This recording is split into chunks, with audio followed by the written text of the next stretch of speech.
Café Central. Aqui, o café é servido com sabor à informação. Café Central. Já o dissemos, a nossa convidada de hoje no Café Central é a secretária-geral da União dos Trabalhadores de Cabo Verde, a Central Sindical, o NTCCS, Joaquina Almeida. Vamos conhecer com mais algum detalhe ou ao pormenor, para ser mais preciso, a posição do NTCCS em relação aos leilões que o INPS pretende promover junto da banca. Para já há uma polémica que se instalou, há também um posicionamento do Banco Central que já suspendeu para já esses leilões. Joaquim Almeida, bom dia, obrigado pela disponibilidade. Qual é que é a mesma posição do NTCCS em relação a esta iniciativa da administração do INPS de proceder a leilões, digamos, dos fundos que estão depositados nos bancos comerciais? Muito bom dia, senhor jornalista, e aproveito para cumprimentar a todos os rádios ouvintes. Começando, eu posso dizer que a NTCCS apoia incondicionalmente o princípio dos leilões e felicita a Comissão Executiva do INPS por ter pensado, concebido e dado início a esse processo de reforma na aplicação dos seus fundos. É a primeira vez que isso acontece? É a primeira vez, é inédito em Cabo Verde. Pelo facto, como eu disse, nós apoiamos a posição da Comissão Executiva pelo facto porque há um problema de rentabilidade dos fundos. Primeiro, há um problema de rentabilidade dos fundos, ou seja, dos cerca de 44,8 milhões de contos aplicados, temos o seguinte quadro.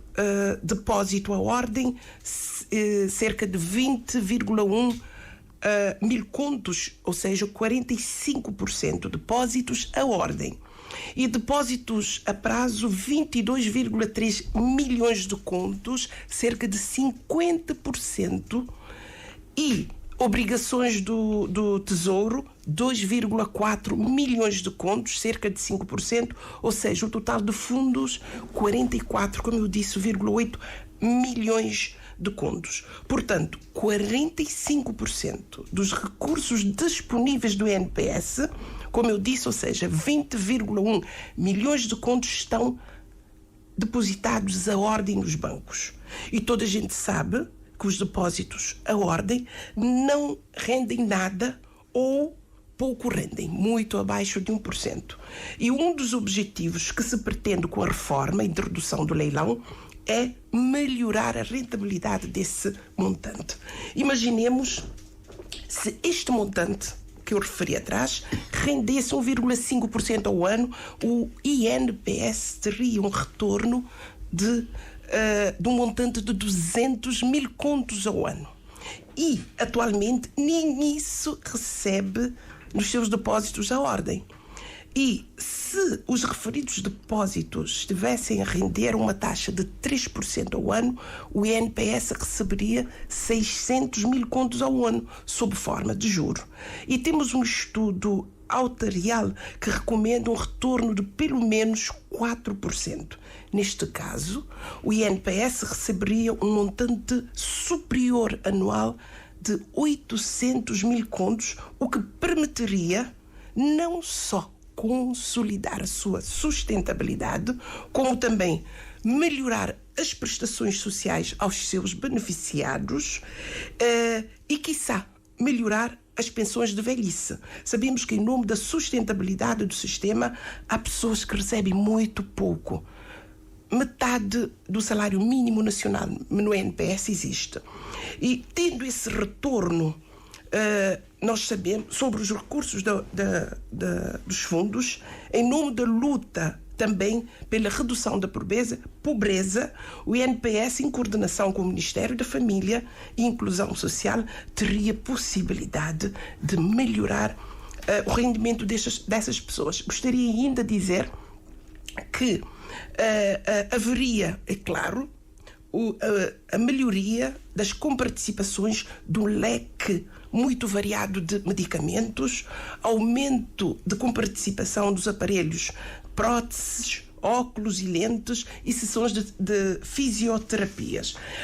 A segunda razão da reforma em leilões é a busca da segurança e proteção dos recursos do INPS através do maior equilíbrio na distribuição e disposição aos diferentes bancos. Eu gostaria de fazer referência aqui que a data de 31 de dezembro de 2022 tínhamos a seguinte distribuição dos recursos do INPS. A Caixa Económica tinha 52,61%, correspondente a 10,6 milhões. O BCN, que é o segundo banco com mais fundos do INPS, tinha 16,45%, que corresponde a 3,30 milhões de contos. E por aí abaixo temos Ecobank com 11,27%, o BAE, melhor dizendo, com 11,27%, Ecobank 5,87%, o Banco Interatlântico 3,76%, o BCA com 2,24% e o IIB com 1,8%. Vejamos, esta distribuição de recursos em depósito à ordem pelos bancos não tem sido levado em conta o fator segurança, proteção e equilíbrio. Joaquim Almeida, há dias na conferência de imprensa que deu precisamente sobre esta questão dos leilões, assestou a bateria, digamos, ao BCN, dizendo inclusivamente que a administração do banco estava a sequestrar recursos do INPS e acrescentando que, digamos, esse montante que foi depositado no BCN, portanto que não está, enfim, não produz juros. Bom, já ouvimos o administrador, o presidente, digamos, do Conselho de Administração do BCN, que rejeitou essas acusações e que afirmou que sim, que esse recurso, esse montante, mesmo estando a ordem, portanto, está a produzir os juros. Em que ficamos? Olha, eu gostaria de dizer ao PCA do BCN que a minha humilde ignorância em reconhecer ou do desconhecimento sobre a economia leva-me a ter assessores internos e assessores externos. Pelo simples facto também do governo, imaginemos se o primeiro-ministro fosse falar sobre uma área da saúde, teria inequivocamente assessores para o ajudar a entender. Então, eu sinto que eu sou com a minha humildade, que eu sou uma ignorante em economia, mas nada me impede de ter apoios de assessores. E assim como o PCA não domina várias áreas que eu domino, na aviação comercial e também em direito. Eu penso que ele não domina tão bem quanto eu. E para dizer que o que ele referiu não corresponde à verdade. O BCN não dá taxas de juros ao depósito a prazo, cerca de 16,45%, que corresponde a 3,30 milhões de contos. E para dizer ainda, referente ao relatório do BCV, que o BCN... Mas essa é uma informação que apenas, digamos, a administração do INPS pode fornecer, se de facto esse montante está a produzir algum juro. Esse montante que foi depositado à ordem no BCN. Claro. Carlos, para dizer que eu pertenço ao Conselho Diretivo do INPS, o órgão máximo deliberativo do INPS, eu tenho o dever de ter essa obrigação. Eu tenho que pedir. Se não me facultarem, eu tenho que pedir para entender. Ainda assim, eu tenho que ter apoio de assessores. Mas essa decisão dos leilões é da Comissão Executiva, não é? É da Comissão Executiva, mas foi aprovada por unanimidade do órgão máximo, Conselho Diretivo. Por isso, eu também sinto-me responsável por esse leilão, porque, representando os trabalhadores de Cabo Verde, eu dei o meu aval para avançar pela primeira vez em Cabo Verde, de modo a se rentabilizar os fundos dos trabalhadores. Falo em representação dos trabalhadores. Queria dizer que o próprio BCV, no seu relatório, demonstrou fragilidade do Banco BCN. Nesse comunicado que foi emitido há dias. Sim. Porque alertou a fragilidade e risco do banco quando diz que a mobilização dos depósitos do INPS, na sequência do leilão, põe em causa a solvabilidade do BCN.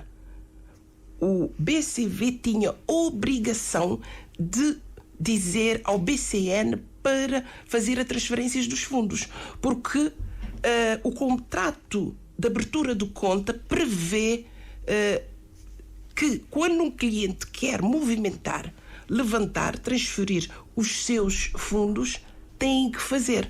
Consta desse contrato de abertura de contas. O que disse também o Banco de Cabo Verde é que só tomou conhecimento da realização desses leilões no dia 12 de dezembro de 2023. Recebeu uma reclamação subscrita pela maioria dos bancos participantes do referido leilão, através da qual estes alegam falta de transparência do processo, nomeadamente no que concerne a falta de comunicação aos concorrentes do regulamento do concurso, do racional para a escolha dos rácios elegidos e da sua ponderação, bem como preocupações dos riscos para o sistema financeiro devido à natureza do INPS enquanto depositante sistémico. Portanto, são esses argumentos, digamos, aduzidos, avançados pelo Banco de Cabo Verde para suster esse processo dos leilões. Olha, mais uma vez para dizer que esses bancos não estão a ser verdadeiros. Ao receberem o convite para participarem no leilão, no dia 5 de dezembro, já no convite vinham os critérios do leilão. Tudo explicadinho.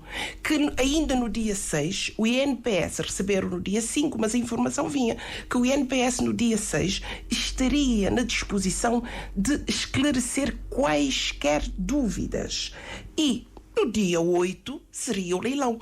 Todos os bancos participaram nos termos do regulamento enviado que constava na carta convite. E agora, vendo o leilão, melhor dizendo, o leilão aconteceu normalmente e tiveram oportunidade de assinar a ata do leilão, do primeiro leilão, 8 de dezembro. Agora, é claro que quem não ganhou fica descontente. Pediram esclarecimento, é claro, obtiveram esse esclarecimento, mas mesmo assim não ficaram satisfeitos. É claro, foram ao BCV apresentar uma queixa.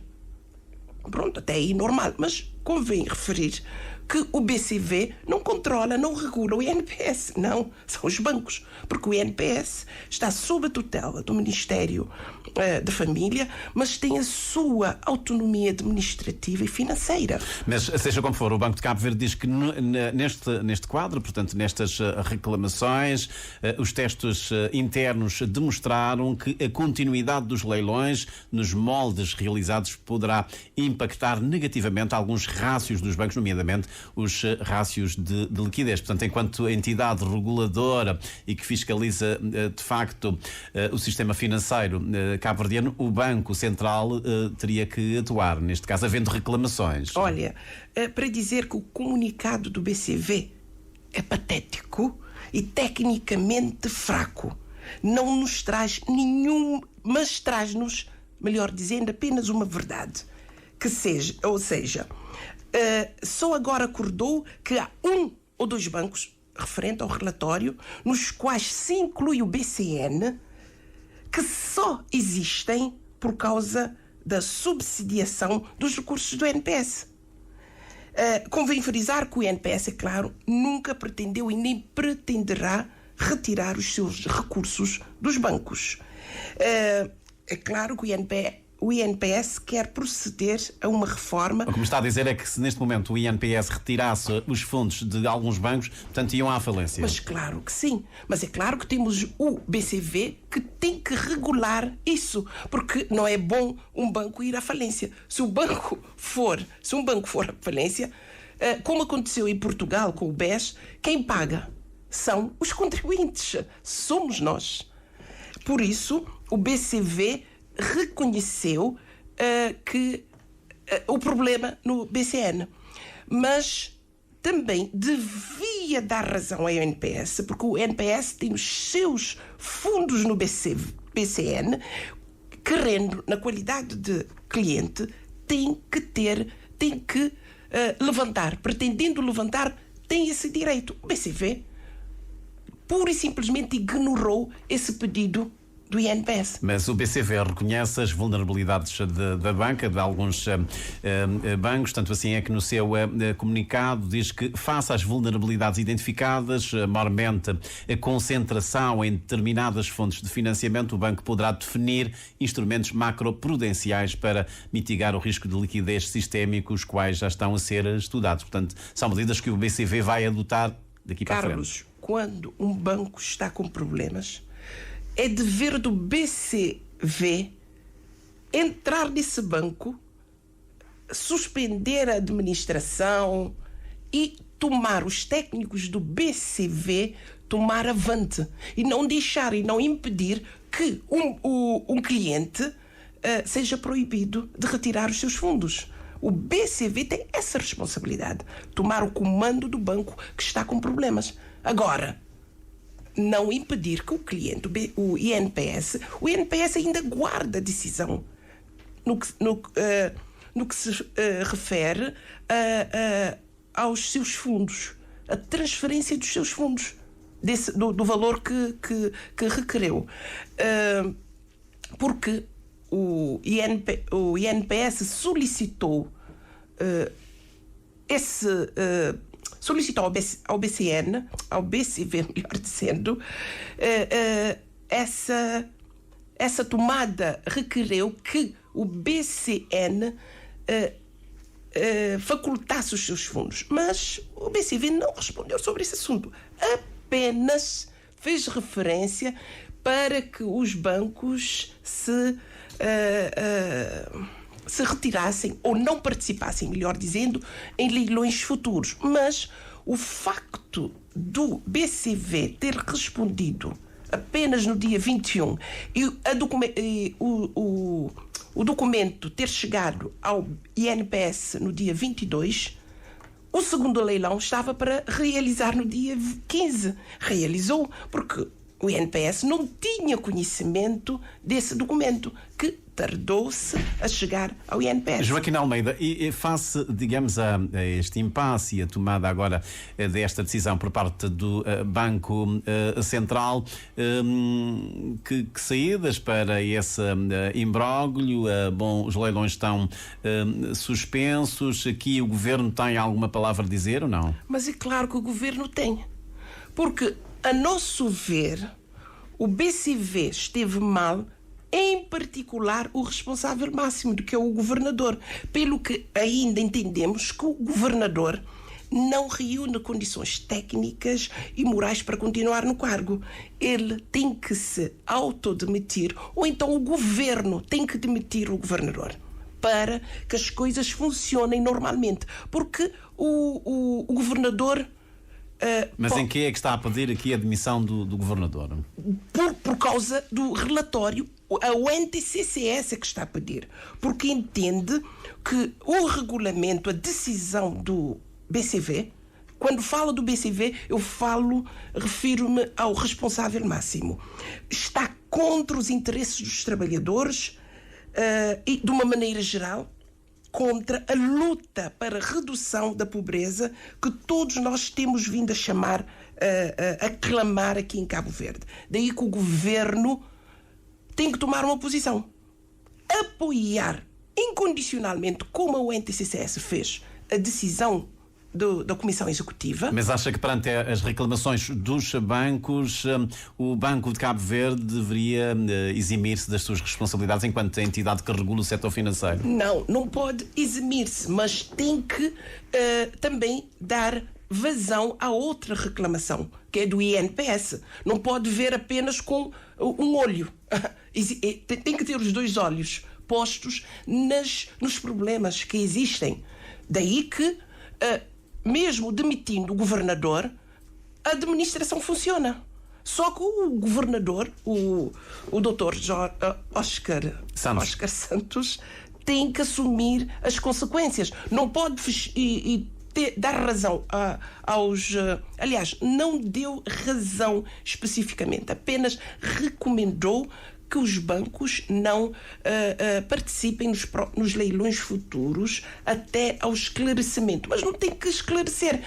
Também falam que o timing para... Até esclarecer e até tomar as tais medidas macroprudenciais. Sim, com certeza. Sim, com certeza. Para garantir, digamos, a saúde financeira da banca. Da banca, muito bem. Mas se um banco está, como eu disse, está com problemas, o BCV tem que agir sobre esse banco. Não pode deixar. Significa que os fundos do INPS é que têm vindo a suster esse banco. Não faz a transferência e, porque se fizer, colapsa-se. Então é uma fragilidade que o próprio Banco de Cabo Verde reconhece, que, digamos, esses bancos, ou há bancos que dependem apenas, digamos, de uma fonte de financiamento, que têm que diversificar essas fontes de financiamento. Parece-me que é esse o sentido Sim, nós entendemos a preocupação, mas nós queremos ação, não apenas a recomendação. Queremos ação. Portanto, estamos a aguardar. Na sua opinião, na opinião da UNTCCS, qual é que deveria ser o posicionamento do Banco Central face a esses leilões, todo o ruído que se criou, essas reclamações dos outros bancos? Nós entendemos que o BCV, ao identificar o problema no BCN, deveria agir, tomar rédeas do comando no BCN e resolver o problema. Porque o BCN não está a dar...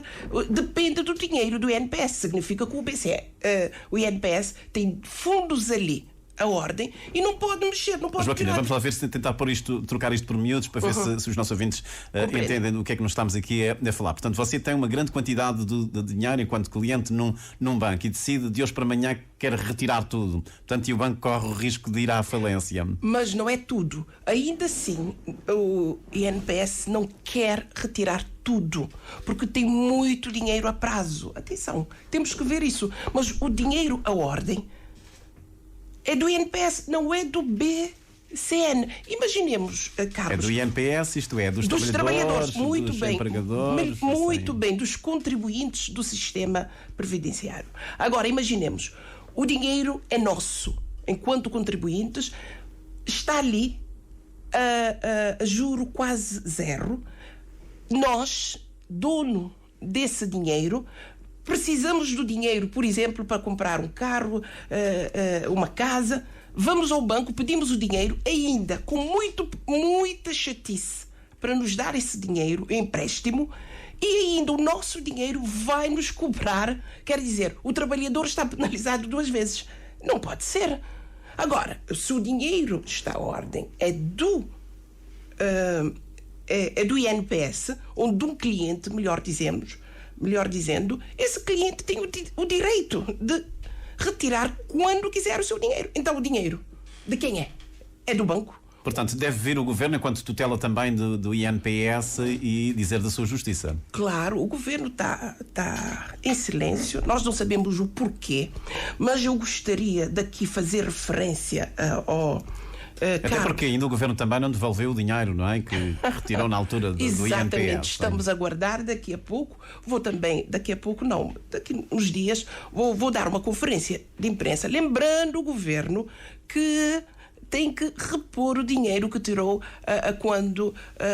da pandemia da Covid. Mas sabe que há um estudo a indicar que, portanto, esse montante não põe em causa a sustentabilidade do INPS. Muito bem, não põe em causa. Então vamos retirar até a fonte secar. Não pode. É o dinheiro dos trabalhadores. Não pode retirar, fazer do INPS um saco azul. Carlos, eu só queria dizer que pela primeira vez a Comissão Executiva tem no seu seio um PCA que não pertence a nenhum partido destacado aqui da nossa urbe. É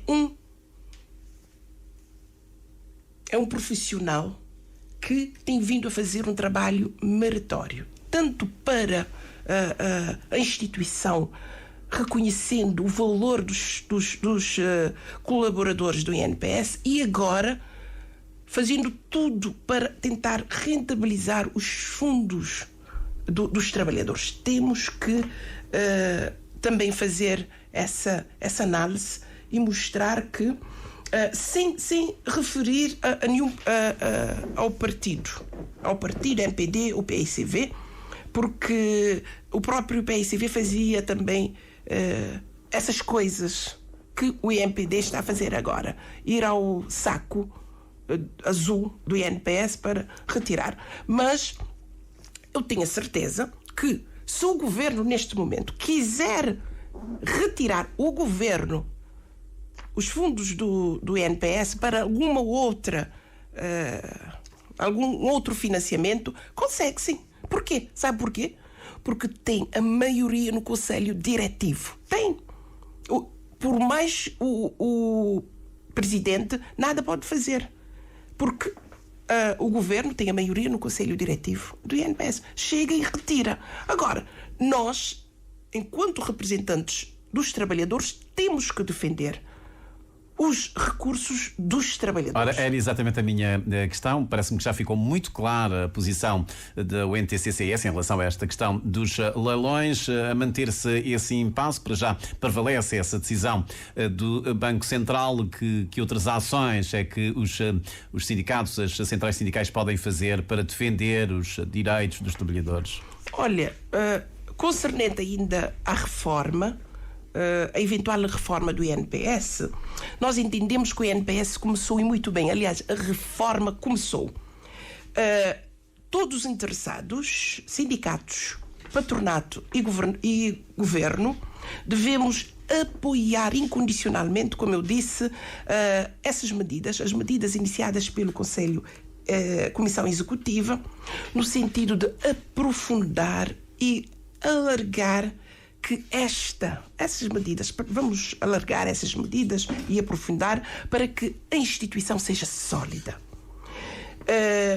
Posso enumerar alguns elementos de reforma para melhorar o retorno do investimento do INPS, a fim de aumentar os recursos, aumentar e alargar as prestações sociais dos contribuintes, reforçar a lei no sentido da regularidade das transferências das contribuições obrigatórias pelas empresas e, no caso de haver uma falha, penalizar os reincidentes e nunca os trabalhadores. Porque, normalmente, quem tem vindo a ser penalizado são os trabalhadores que, por falha das empresas, esses trabalhadores não têm acesso aos medicamentos ou a alguma outra prestação deferida. E ainda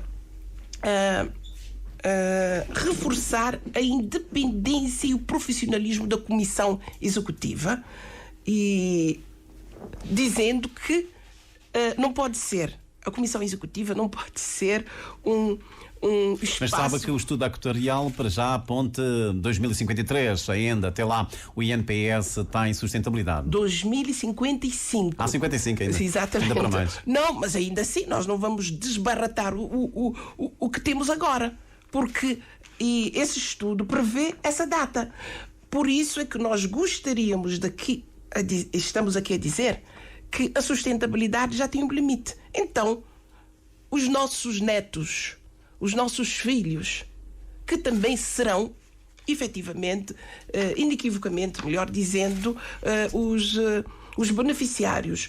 Por isso, nós Para entendemos... terminar, que já esgotamos o nosso tempo, infelizmente aqui o tempo Meu passa. Deus, nós nem Mas falamos pronto, em outras coisas. mas era importante isso. e vamos continuar naturalmente a esmiuçar este assunto dos leilões. Joaquim, obrigado por ter vindo aqui ao nosso espaço Café Central. Devemos nos encontrar num outro dia para falarmos de outras questões em relação ao sindicalismo e ao mercado de trabalho em Cabo Tá Verde. bom, muito obrigada, Obrigado foi um nós. prazer. Penso ter esclarecido um pouco. Parece-me que os ouvintes ficaram todos esclarecidos com estas Sim. explicações Muito por parte bem. do INPE.